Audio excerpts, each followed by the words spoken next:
마침내 A사 레이더부터 야간 비행까지 성공한 KF-21. 이제 무장시험이 남아있는데요. 시청자분들의 요청으로 KF-21에 탑재될 대한민국 자체 개발 무장을 하나의 영상에 담았습니다. 또 초음속 돌파에 성공했습니다. 그런데 이번엔 KF-21 보라매가 아니라 국산 최초의 공대함 순항미사일입니다. 이른바 KF-21 독침무기인데요. 이로써 보라매라는 이름에 어울릴 만한 KF-21의 발톱이 하나하나 모습을 드러내고 있습니다. 지금까지 전투기와 함께 한 세트의 무장체계를 수출할 수 있는 나라는 전 세계에서 미국이 거의 유일했는데요. 그러나 대한민국 KF-21과 함께 엄청난 속도로 공중무장체계 자립에 성공하기 시작하면서 독보적이었던 미국의 자리도 위험해졌습니다. 지금까지는 육지와 바다에 국한되어 있던 대한민국의 미사일이 이제는 우리의 전투기를 타고 하늘로 날아오를 일만 남았는데요. 그래서 준비했습니다. 오늘은 KF-21에 집약된 대한민국 항공무기 기술력에 대해 알려드리겠습니다.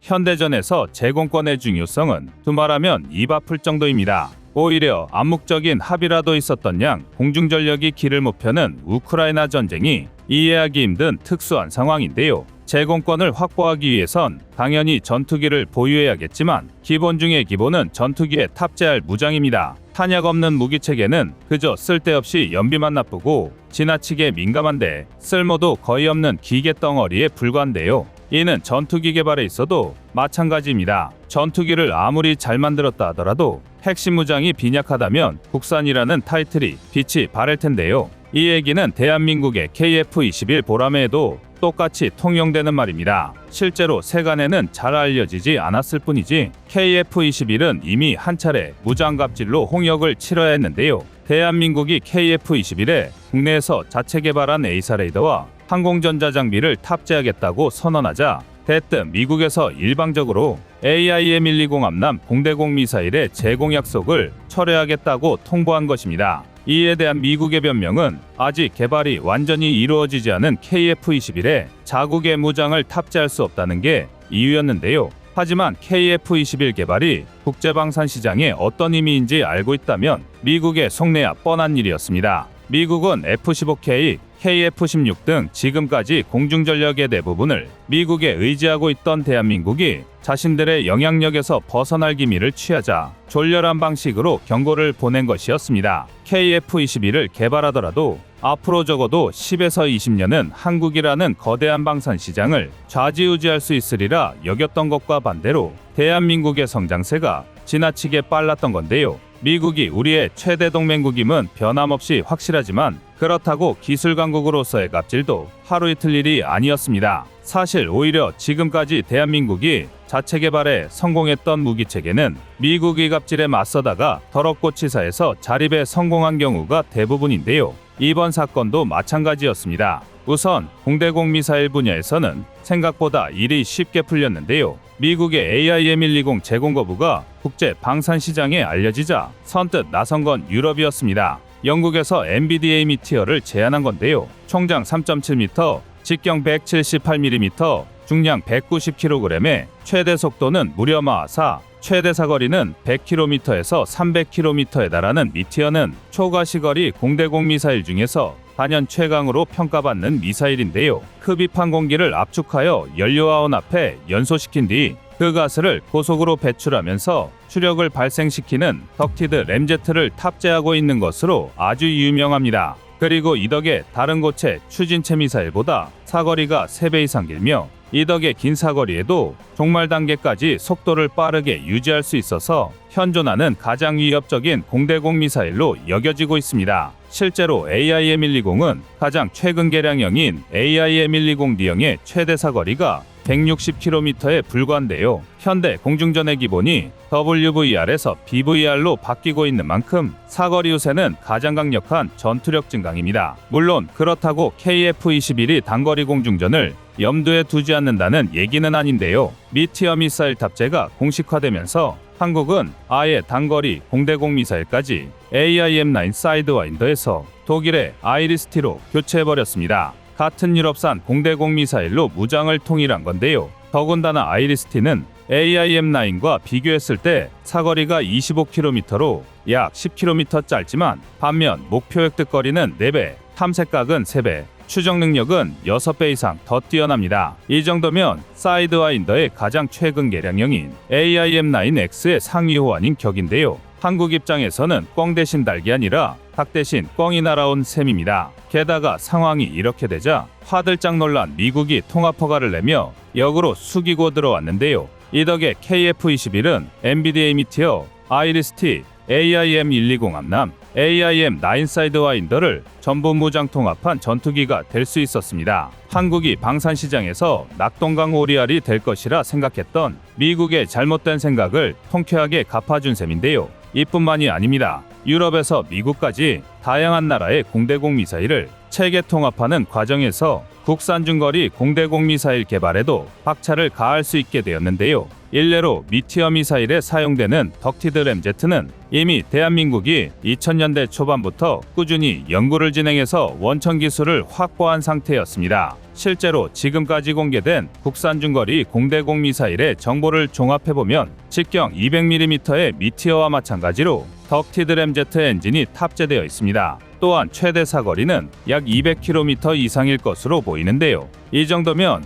AIM-120보다 훨씬 긴 수준으로 결국 미국의 갑질이 또 한 번 대한민국의 전화위복의 기회가 된 셈입니다. 더군다나 한국, 미국, 영국, 독일의 무장이 모두 통합되어 있는 만큼 KF-21의 확장력은 방산 시장의 역사에서 전무후무한 강점이 되었는데요. KF-21을 원하는 나라들은 따로 무장 통합을 걱정하지 않아도 각자의 사정에 맞춰 편하게 도입을 결정할 수 있게 된 것입니다. 지금 KF-21이 전 세계 방산 시장에서 초유의 관심사로 떠오른 배경에는 이 특징을 절대 무시할 수 없는데요. 하지만 공대공 무장만으로는 아직 뭔가 부족합니다. 그도 그럴 게 현대 전투기의 임무는 공중우세가 전부는 아닌데요. 특히 KF-21은 단 한 대의 전투기로 육해공 모든 표적을 타격할 수 있는 전천후 멀티롤 전투기를 목표로 삼고 있습니다. 그리고 그 첫 번째 시작이 바로 국산 공대함 초음속 순항미사일입니다. 지난 1월 18일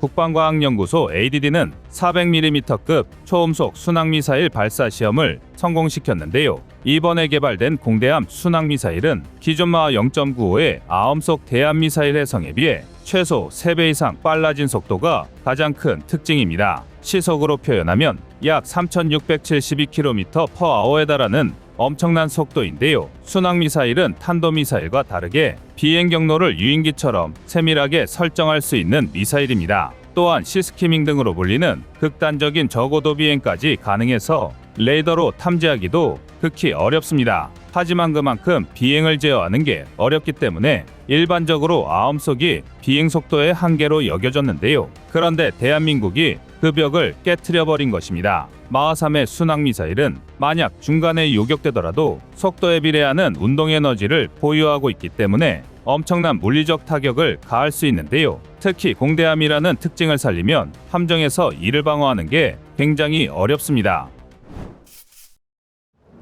국산 중거리 공대공 미사일과 공대함 초음속 순항미사일의 뒤를 이을 KF-21의 세 번째 무장은 바로 장거리 공대지 유도미사일, 일명 한국형 타우러스입니다. 대한민국이 국내 기술로 개발하는 첫 공중발사 유도탄의 타우러스라는 별명이 붙은 이유는 단순히 외관이 KPD-350 타우러스와 비슷하기 때문만은 아닙니다. 실제로 한국과 범유럽 군수업체 NVIDIA, 독일이 개발한 KPD-350은 서로 상당히 깊은 인연이 있는데요. 독일과 NVIDIA는 일찍부터 대한민국의 공중발사 유도폭탄 기술이 이미 완숙의 경지에 다다랐음을 포착하고 함께 KPD-350K2, 일명 타우러스2를 개발하자고 요청해왔습니다. 게다가 KF-21은 물론 FA-50에까지 탑재할 수 있도록 소형화하는 것을 제안했는데요. 심지어는 한국 내에서 생산하며 메이드 인 코리아가 될 것이라고 적극적인 구애를 펼쳤습니다. 그러나 이미 이 정도의 기술력이 있으면 굳이 공동 개발에 나설 필요가 없죠.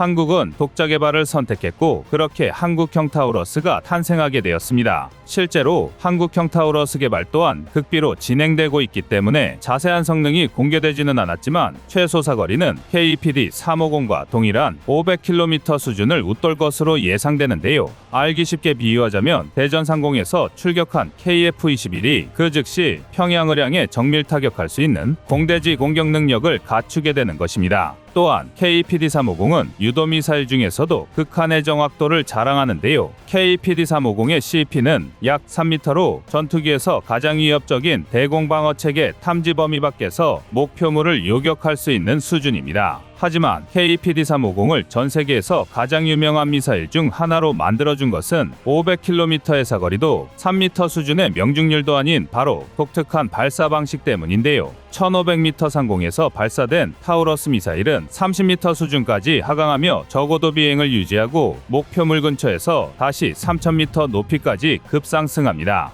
이런 발사 방식이 사용되는 이유는 저고도 비행으로 대공 레이더를 회피하고 이후 3000m 상공에서 중력가 속도를 이용해 파괴력을 극대화하기 위함인데요. 한국형 타우러스에도 똑같이 적용될 이 발사 방식은 KEPD350을 전 세계에서 가장 유명한 벙커버스터로 만들었습니다. 실제로 KEPD350은 6m 두께의 철근 콘크리트를 관통할 수 있는데요. 이제는 항상 아쉬움으로만 남았던 세계 최고 수준의 벙커버스터 미사일을 대한민국의 손으로 만들게 된 것입니다. 또한 방사청은 한국형 타우러스를 2028년까지 1900여억 원을 투자해 체계 개발에 착수할 것이라고 밝혔는데요. KEPD350의 개발 기간도 7년이 걸렸다는 걸 생각하면 정말 엄청나게 빠른 속도입니다. 오죽하면 일각에서 고작 5년이 말이 되냐는 식의 우려 섞인 목소리가 나오고 있는데요. 그러나 결론부터 말해서 이조차도 아주 여유롭게 책정한 시간입니다. 앞서 말했듯이 대한민국의 장거리 공대지 유도미사일 기술은 이미 실증의 단계에 접어들었습니다. 실제로 방위사업 청주관으로 2019년부터 2021년 말까지 장거리 공대지 유도탄 탐색 개발이 진행되며 이미 기술 개발에 성공했는데요.